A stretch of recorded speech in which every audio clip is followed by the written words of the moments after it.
800 কোটি মানুষের এই পৃথিবীতে একটি জনপদ ধীরে ধীরে বিলীন হয়ে যাচ্ছে।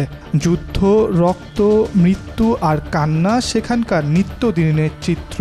স্মার্টফোন ও টেলিভিশনের পর্দায় তাদের হাহাকার দেখলেও সবাই নির্বিকার।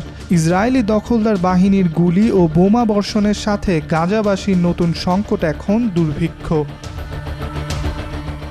গাজা উপত্যকায় বর্তমানে দুর্ভিক্ষের সবচেয়ে খারাপ পরিস্থিতি তৈরি হচ্ছে বলে সতর্ক করেছে জাতিসংঘ সমর্থিত খাদ্য নিরাপত্তা পর্যবেক্ষণ সংস্থা আইপিসি।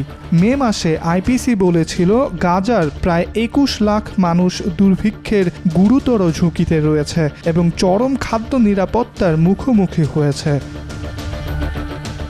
চলতি বছরের মার্চ মাসে ইসরায়েল গাজায় সর্বাত্মক অবরোধ আরোপ করে, ফলে খাদ্য সংকট আরও ভয়াবহ আকার ধারণ করেছে।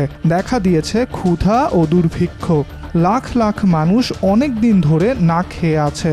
দিনের পর দিন অনাহারে মরছে মানুষ।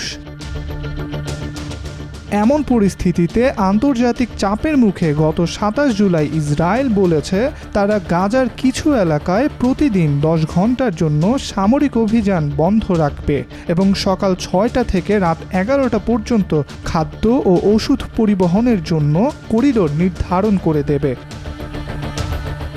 ফিলিস্তিনি শরণার্থীদের জন্য জাতিসংঘ সংস্থা UNRWA জানিয়েছে গাজায় 21 লাখ মানুষের দুর্ভিক্ষ ঠেকাতে প্রতিদিন 500 থেকে 600 ট্রাক খাদ্য প্রয়োজন।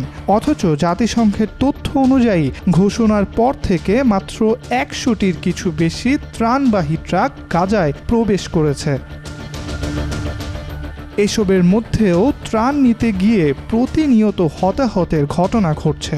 জাতিসংঘের হিসাব অনুযায়ী ত্রাণ বিতরণ কেন্দ্রগুলোর আশেপাশে ইসরায়েলি বাহিনীর গুলিতে এখন পর্যন্ত 1000-এর বেশি মানুষ নিহত হয়েছে।